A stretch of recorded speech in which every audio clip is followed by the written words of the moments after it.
नमस्कार, आप सभी का हमारी ऑनलाइन क्लास में बहुत बहुत स्वागत। हम वाच्य परिवर्तन टॉपिक को पढ़ रहे थे। बहुत ही महत्वपूर्ण टॉपिक है और इसमें हमने कर्तृवाच्य और कर्मवाच्य के बारे में जाना था कि किस प्रकार से कर्तृवाच्य को कर्मवाच्य में बदला जाता है। आज हम इसी क्रम में जो एक शब्द रह गया था सर्व शब्द, उसे पढ़ेंगे और कर्तृवाच्य और कर्मवाच्य के उदाहरणों को देखेंगे। कर्तृवाच्य और कर्मवाच्य को स्पष्ट करेंगे आसानी से। देखिए, वाच्य टॉपिक चल रहा था, वाच्य, और इस टॉपिक के अंतर्गत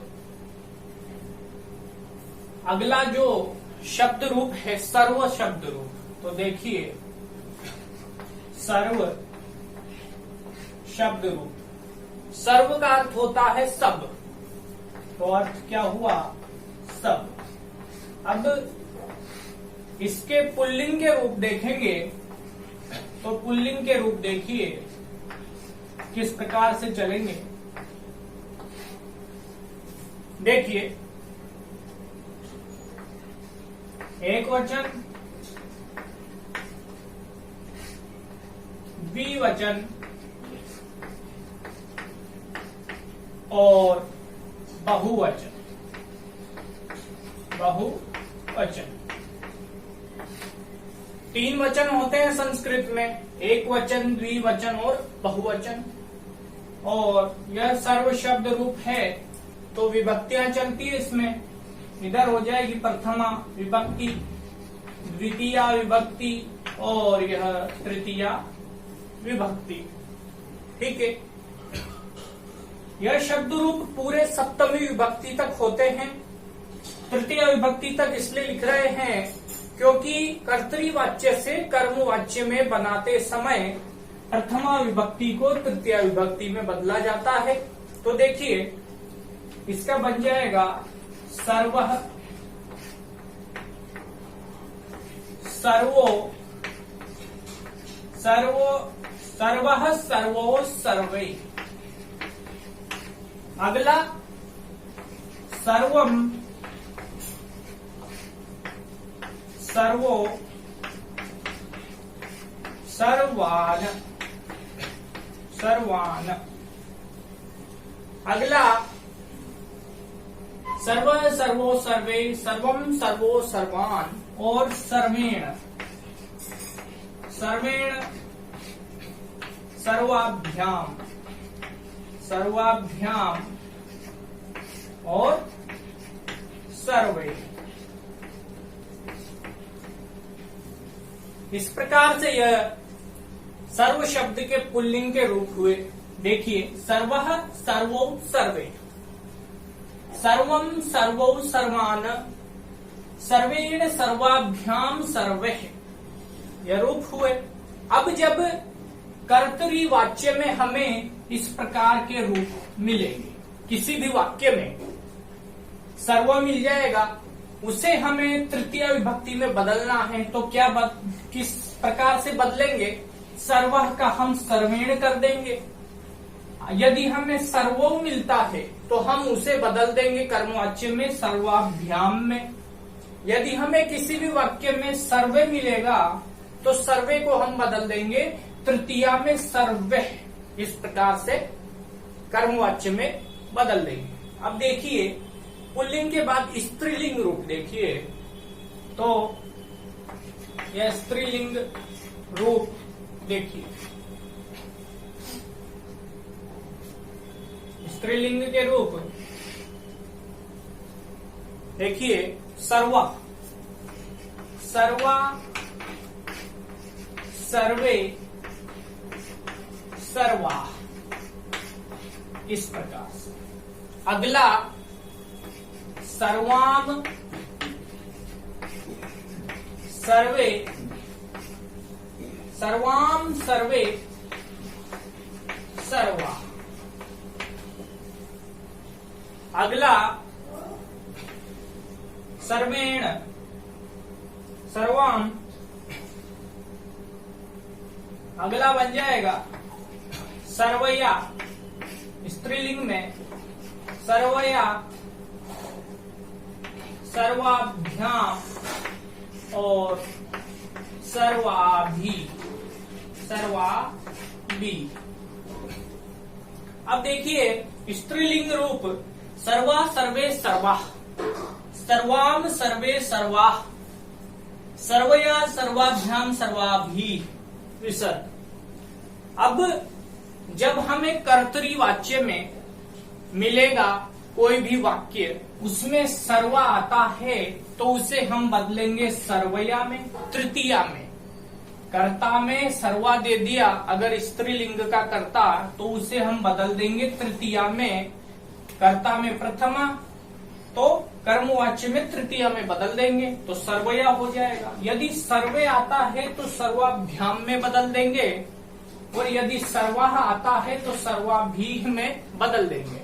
इस प्रकार से परिवर्तन होगा कर्तृवाच्य से कर्मवाच्य में।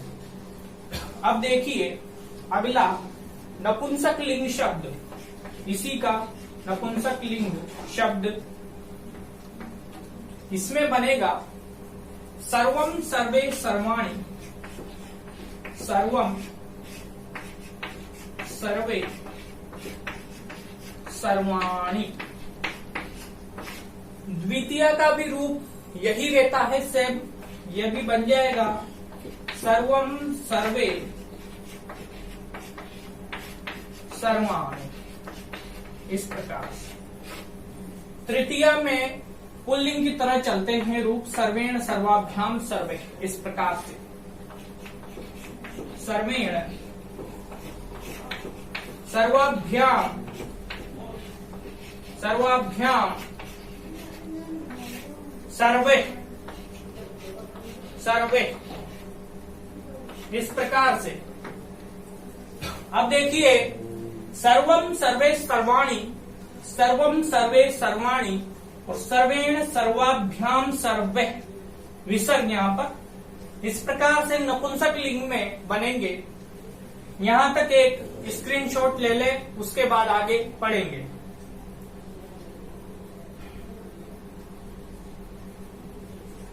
अब आगे देखिए, ये तो रूप हुए सर्व के पुल्लिंग, स्त्रीलिंग और नपुंसक लिंग में। अब उदाहरण कर्तृवाच्य और कर्मवाच्य दोनों के उदाहरणों को देखेंगे। तो देखिए अब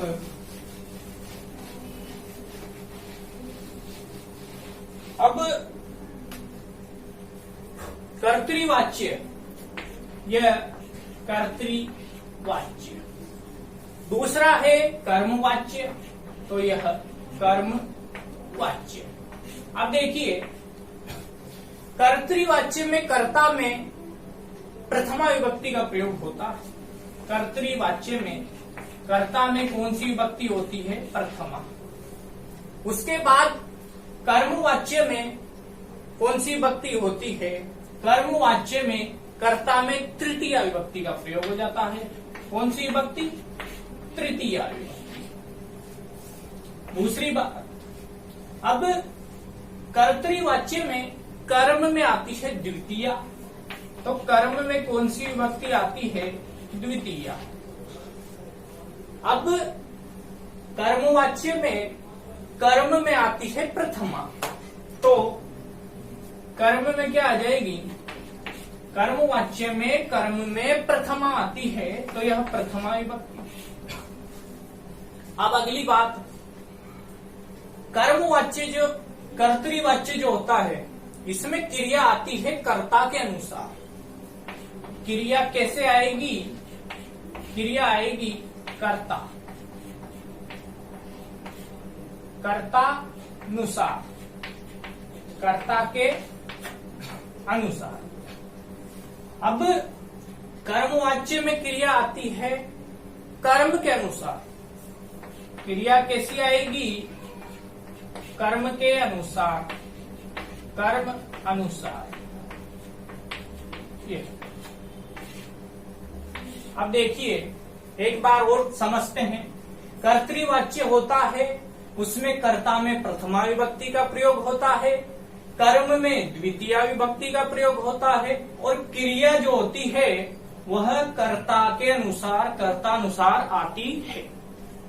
अब कर्मवाच्य, कर्मवाच्य में कर्ता में तृतीय विभक्ति का प्रयोग किया जाता है, और कर्मवाच्य में कर्म में प्रथमा विभक्ति का प्रयोग किया जाता है, और जो क्रिया होती है वह कर्म के अनुसार आती है कर्मवाच्य में।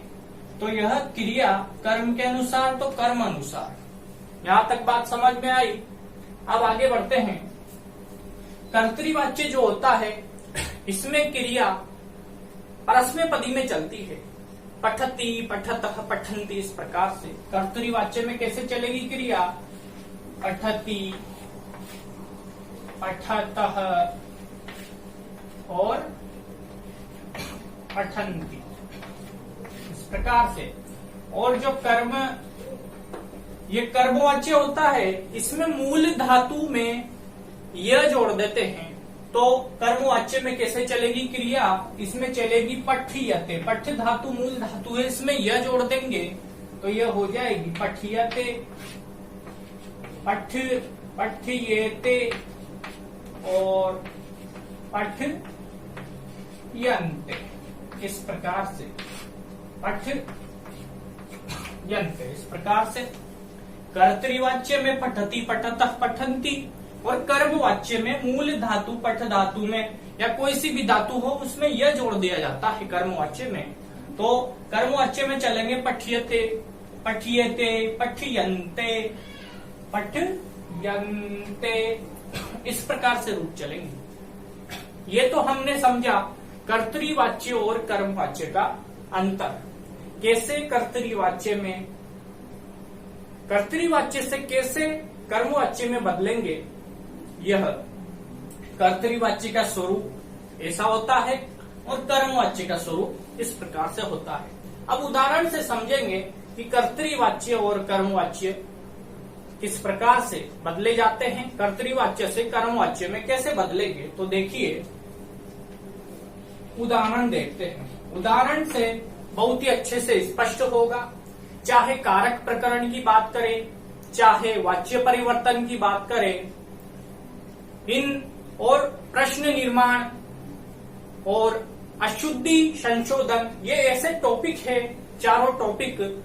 इन टॉपिक को समझने के लिए हमें शब्द रूप और धातु रूपों को अच्छे से याद करना होगा। यदि हमें शब्द रूप और धातु रूप अच्छे से याद होंगे तो हम कारक, वाच्य, अशुद्धि संशोधन और जो सीधे प्रश्न पूछे जाते हैं शब्द रूप धातु रूप के, कि इसमें कौन सी विभक्ति है, कौन सी धातु है, या कौन सा पुरुष का कौन सा वचन है, इन सब प्रकरणों को, इन सब टॉपिक को हम अच्छे से समझ सकते हैं। यह सब हमें तभी आएंगे जब हमें शब्द रूप और धातु रूप याद होंगे।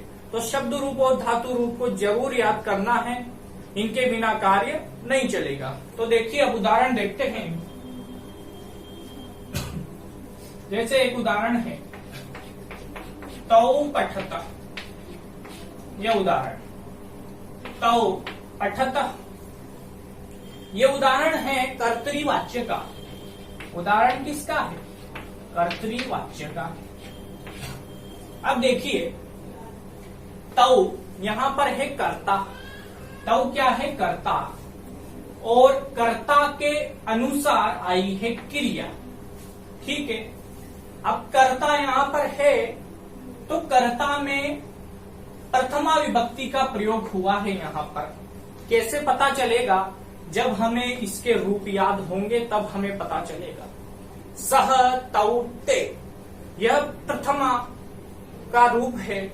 सह, तौ, ते, प्रथमा द्विवचन है यह तौ। अब देखिए, पठतः, जब प्रथमा द्विवचन है तो क्रिया भी प्रथम पुरुष द्विवचन की ही आएगी। तो तौ के साथ क्रिया आ गई प्रथम पुरुष द्विवचन की क्रिया पठतः, तौ पठतः। सह, तौ, ते, सह यानी वह, तौ यानी वे दोनों, तो तौ वे दोनों पढ़ते हैं, पठतः पढ़ते हैं। अब देखिए, ये तो है कर्ता और ये क्या है? क्रिया है। अब क्रिया में रूप कैसे चले, पठती, पठतः, पठंती, इस प्रकार से। तो यहाँ पर आ गया पठतः, ये तो क्रिया के रूप चल गए कर्तृवाच्य में। अब इसे हमें बनाना है कर्मवाच्य में। तो अब देखिए कैसे बनाएंगे। अब कर्मवाच्य में बनाते हैं तो कर्ता में कौन सी विभक्ति आती है, तृतीया। ठीक है, तो अब हमें इसे तृतीया में बदलना पड़ेगा। तो सह तौ ते, तम तौ तान, तेन ताभ्याम ते। ये देखिए, सह तौ ते, तम तौ तान और तेन ताभ्याम, तेन ताभ्याम ते। इस प्रकार से इसके रूप चलेंगे। सह तौ ते, तम तौ तान, तेन ताभ्याम ते। अब देखिए यहाँ पर तौ ये वाला रूप है, कर्तृवाच्य है, कर्ता में प्रथमा विभक्ति है, तो तौ ये वाला रूप है यहाँ पर तौ। अब प्रथमा द्विवचन है तो इसे तृतीया में बदलेंगे कर्मवाच्य में। कर्म में तृतीया, कर्मवाच्य में बदलते समय तो यह तृतीया है। अब देखिए इसमें तौ का, तौ प्रथमा का द्विवचन है, तो अब तृतीया का द्विवचन में बदल देंगे। तो यहाँ पर तौ की जगह ताभ्याम बन जाएगा। तो क्या बन जाएगा, ताभ्याम। यहां से आया क्या, ताभ्याम, इस प्रकार से ये बना। अब क्रिया है पठतः। अब इस क्रिया को भी कर्मवाच्य में बदलेंगे। तो कैसे बदलेंगे, कर्मवाच्य में क्या होता है, मूल धातु में यह जोड़ दिया जाता है। तो अब यहाँ पर पठ धातु है, मूल धातु क्या है, पठ, और पठ में यह जोड़ेंगे तो यह पठ्यते, कर्मवाच्य में पठ्यते यह बन जाएगा। तो क्रिया क्या हो गई, पठ्यते। इस प्रकार से ताभ्याम पठ्यते, उन दोनों के द्वारा पढ़ा जाता है। ताभ्याम पठ्यते, इस प्रकार से यह कर्मवाच्य में बदल गया। ठीक है, अब अगला उदाहरण, ते पठन्ति। अगला उदाहरण, ते पठन्ति। यह उदाहरण है कर्तृवाच्य का। कौन से वाच्य का, कर्तृवाच्य का। अब देखें यहाँ पर ते क्या है, कर्ता, कर्तृवाच्य है, कर्ता में प्रथमा विभक्ति का प्रयोग किया गया है और क्रिया जो है कर्ता के अनुसार आई है यह क्रिया। अब इसे हमें बदलना है कर्मवाच्य में। तो देखिए ते है यहाँ पर, अब ते क्या है, प्रथमा का बहुवचन है ये ते।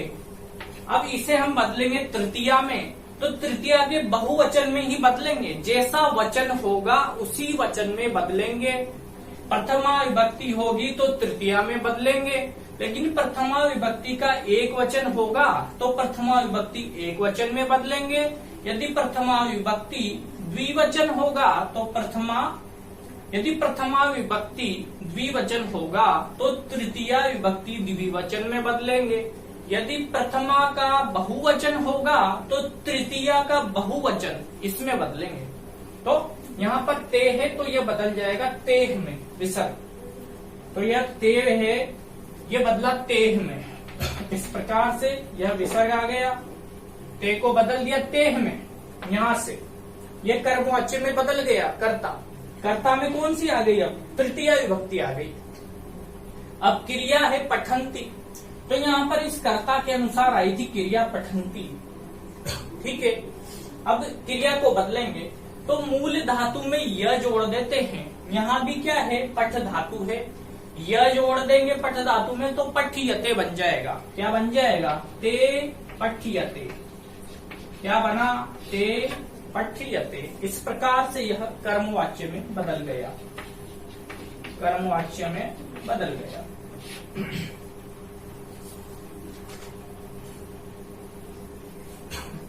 तेह पठ्यते, कर्मवाच्य बन गया। अब अगला उदाहरण, जैसे अहम श्लोकम अहम श्लोकम पठामि। अब देखिए, ये है कर्तरीवाच्य। कौन सा वाच्य है ये?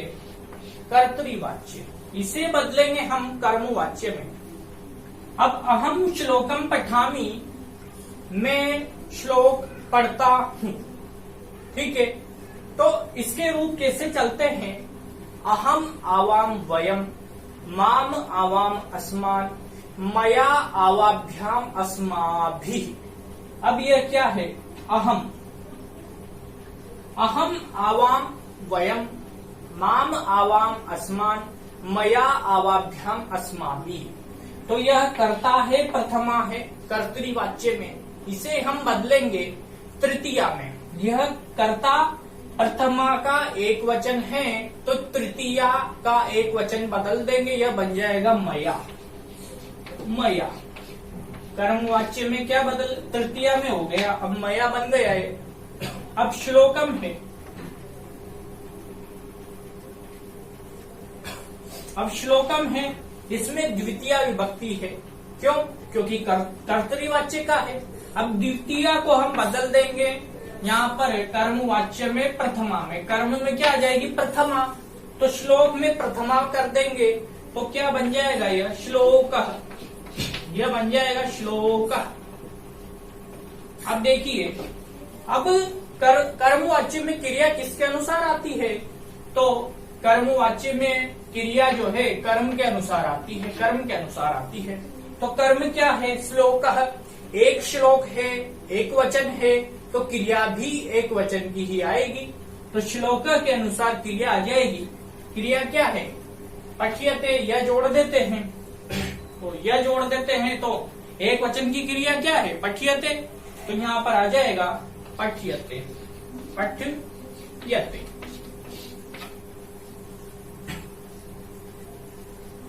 अब ये श्लोक पठ्यते, इस प्रकार से यह कर्मवाच्य में बदल गया। किसमें बदल गया? कर्मवाच्य में। कर्तरीवाच्य से कर्मवाच्य में बदलते समय हमें तीन बातें ध्यान में रखनी है। पहली तो कर्ता, दूसरी कर्म और तीसरी क्रिया। इन तीनों बातों का ध्यान रखना है और हमें याद रखना है कि कर्तरीवाच्य में कर्ता में कौन सी विभक्ति होगी, क्रिया किस प्रकार से प्रयोग होगी, कर्म में कौन सी होगी, यह हमें याद होना चाहिए।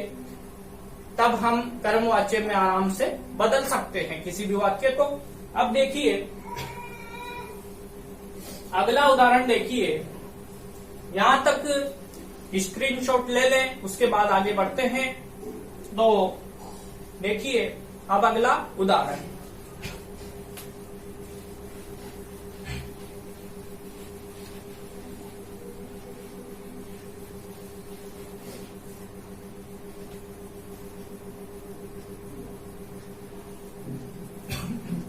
जैसे यूयम ग्रामम गच्छत, इस प्रकार से। अब देखिए, यह वाक्य है कर्तरीवाच्य में। अब इसमें यूयम क्या है? कर्ता है। ग्राम क्या है? कर्म है। गच्छत क्या है? क्रिया है। यूयम यह है त्वम युवाम यूयम, इस प्रकार से इसके रूप चलते हैं। त्वम युवाम यूयम, तो यह क्या है? प्रथमा का बहुवचन रूप है। कर्ता है, कर्ता में क्या है? प्रथमा विभक्ति है कर्तरीवाच्य में। अब इसे हम बदलेंगे कर्मवाच्य में, तो यह प्रथमा का बहुवचन है त्वम युवाम यूयम, तो इसे बदलेंगे हम तृतीया के बहुवचन में। तो त्वम युवाम यूयम, त्वाम युवाम युष्मान, त्वया युवाभ्याम युष्माभिः। तो यह क्या बन जाएगा? यह बन जाएगा युष्माभिः। यह बदल दिया हमने किसमें? कर्मवाच्य। ठीक है। अब ग्रामम है, ग्रामम में क्या है? कर्तरीवाच्य है, कर्म में द्वितीय विभक्ति है। अब कर्मवाच्य में बदलेंगे तो कर्म में प्रथमा विभक्ति का प्रयोग होगा। तो ग्रामम को हम प्रथमा में बदल देंगे तो क्या बन जाएगा, ग्रामः। क्या बनेगा, ग्रामः। यह हो गया ग्रामः। इस प्रकार से इसे हमने प्रथमा में बदल दिया। और कर्मवाच्य में जो क्रिया आती है वह इस कर्म के अनुसार आती है। तो गांव क्या है, एक है। अब यहाँ पर क्या है, जो कर्तृवाच्य में जो कर्म था वह द्वितीय विभक्ति का एक वचन था, ग्राम। तो उसे हमने बदला प्रथमा विभक्ति के एक वचन में। जैसा वचन होगा उसी वचन में बदलेंगे। और द्वितीय विभक्ति कर्म में थी, यहाँ कर्म में थी कर्तृवाच्य में, और कर्मवाच्य में हमने इसे बदल दिया प्रथमा विभक्ति एक वचन में। एक गांव है, एक वचन है, तो क्रिया भी एक वचन की आएगी। और कर्मवाच्य में क्रिया कैसी आती है, मूल धातु में य जोड़ दिया जाता है। तो कैसे, गच्छत है, गम धातु है, गम धातु में य जोड़ देंगे तो इस प्रकार से पठ्यते जैसे बना वैसे ही गम यते बन जाएगा। क्या बन जाएगा, गम यते। यह बन गया गम यते। इस प्रकार से कर्तृवाच्य से कर्मवाच्य में परिवर्तन करना है। और यह बहुत सारे विद्यार्थियों को समझ में नहीं आता है। तो इसमें समझने के लिए बस हमें 3 बातें ध्यान में रखनी है, कर्ता, कर्म और क्रिया। जैसा कर्ता होता है उसी के अनुसार क्रिया आती है। और कर्मवाच्य में कर्म के अनुसार क्रिया आती है, ठीक है। और इसमें यह जो नियम है हमें ध्यान में रखने हैं। कर्तृवाच्य में कर्ता में प्रथमा, कर्म में द्वितीया और क्रिया कर्ता के अनुसार। कर्मवाच्य में जो कर्ता है उसमें तृतीया है ना, कर्ता में क्या, तृतीया कर्मवाच्य में। और कर्म में क्या, प्रथमा, कर्म में प्रथमा। और क्रिया कौन सी, क्रिया आएगी कर्म के अनुसार, कर्म के अनुसार क्रिया आएगी। यदि कर्म एक वचन है तो क्रिया भी एक वचन में आएगी। यदि कर्म द्विवचन है तो क्रिया भी द्विवचन में आएगी। और यदि कर्म बहुवचन में है तो क्रिया भी बहुवचन में आएगी। कर्मवाच्य में कर्म के अनुसार क्रिया आती है। यह नियम हमें ध्यान में रखने हैं। यह नियम हम याद रखेंगे तो हम आसानी से कर्तृवाच्य से कर्मवाच्य में परिवर्तन कर लेंगे। तो यहां तक स्क्रीनशॉट ले लें। तो यह कर्तृवाच्य से कर्मवाच्य में हमने परिवर्तन करना पड़ा। बहुत ही आसान है, कोई दिक्कत नहीं है। नियमों को हमें ध्यान में रखना है। नियम याद होंगे, शब्द रूप और धातु रूप याद होंगे तो वाच्य परिवर्तन बहुत ही आसान हो जाता है। तो साथियों, आज के लिए यहीं तक और मिलते हैं हम अगली कक्षा में। नमस्कार।